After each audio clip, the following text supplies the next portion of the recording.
Dalawa ang destino ng tao sa kabilang buhay. Yung isa, yung kapahamakan, yung isa naman, yung kaligtasan, yung buhay na walang hanggan. Pwede nating makasama ang mahal natin sa buhay kung susundin natin yung kanilang dinaanan.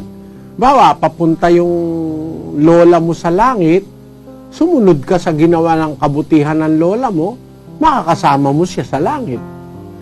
Pero halimbawa, ang lola mo ay sugarol, o kaya chismosa, o kaya lasenga, walang ginawang kabutihan sa buhay niya, hindi sa langit pupunta yon sa impyerno. Para makasama mo, maging lasenga ka rin, o kaya sabungera ka rin, o kung ano man. Ganun lang, simple lang yon kapatid. Pakinggan mo sa isang talata ng Daniel 12:2, kapatid na Daniel. At marami sa kanila na nangatutulog sa alabok ng lupa ay mangagigising.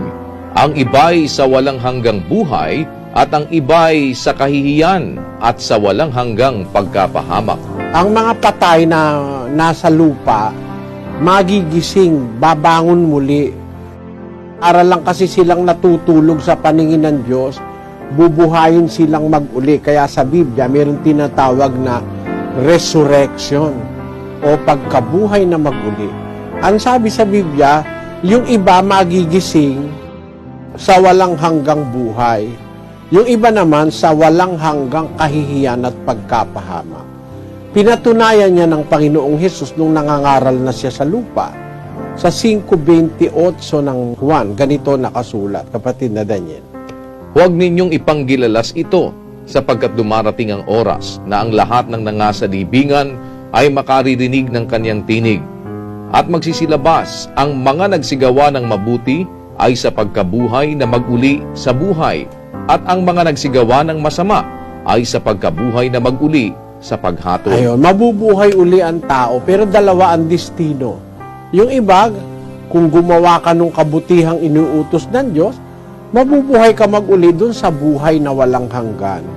Yun namang hindi gumawa ng mabuti, masama naman ang ginawa, sa pagkabuhay na mag-uli ang wika sa paghatol. Paano ba mangyayari yun? Basahin natin ang 37:4 ng aklat ni Ezekiel. Muling sinabi niya sa akin, manghula ka sa mga butong ito at sabihin mo sa kanila, o kayong mga tuyong buto, inyong pakinggan ang salita ng Panginoon. Ganito ang sabi ng Panginoong Diyos sa mga butong ito, narito, aking papapasukin ang hinga sa inyo at kayo'y mga bubuhay. At lalagyan ko kayo ng mga litid, at babalutin ko kayo ng laman, at tatakpan ko kayo ng balat, at lalagyan ko kayo ng hininga, at kayo'y mga bubuhay, at inyong malalaman na ako ang Panginoon. Yun palang sinasabi, kaya may pagkabuhay na maguli, i-reconstitute ng Diyos yung ating natunaw na katawan. Para sa iba, yan ay hindi naniniwala. Pero ako naniniwala ako kasi nasa Biblia yan, salita ng Diyos yan. Hindi naman imposible sa Diyos yan eh.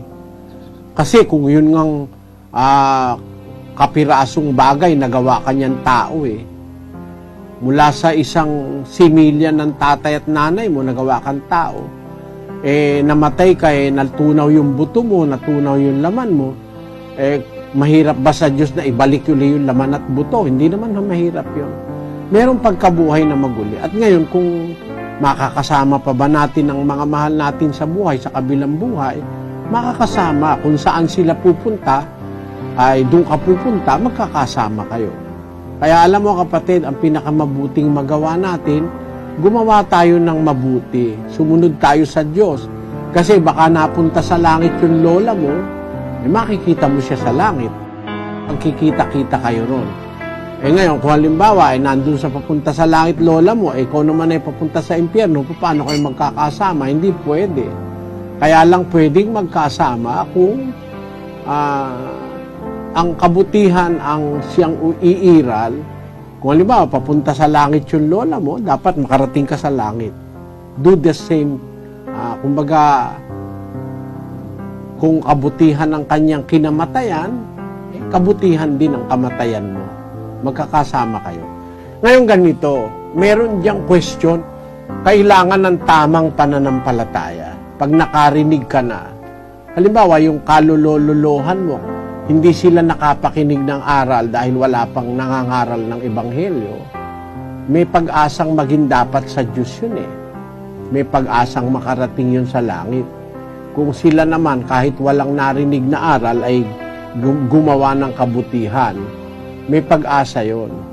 Eh ngayon, sa panahon nating ipinangangaral na yung aral ng Diyos, eh dapat ang katungkulan mo, magsuri ka saan ka ba sasama.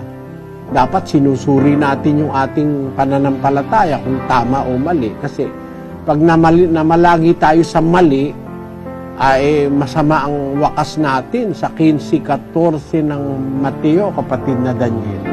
Pabayaan ninyo sila.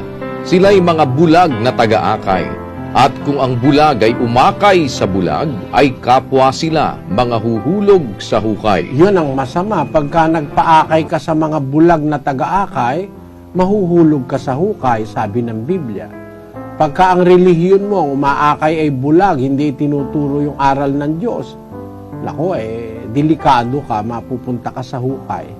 Baka yung lola mo nasa langit, ikaw nasa hukay, mahirap kayong magkasama. Malalim yung hukay na yun eh. Ang tawag sa Biblia ron Tartaro o Infierno.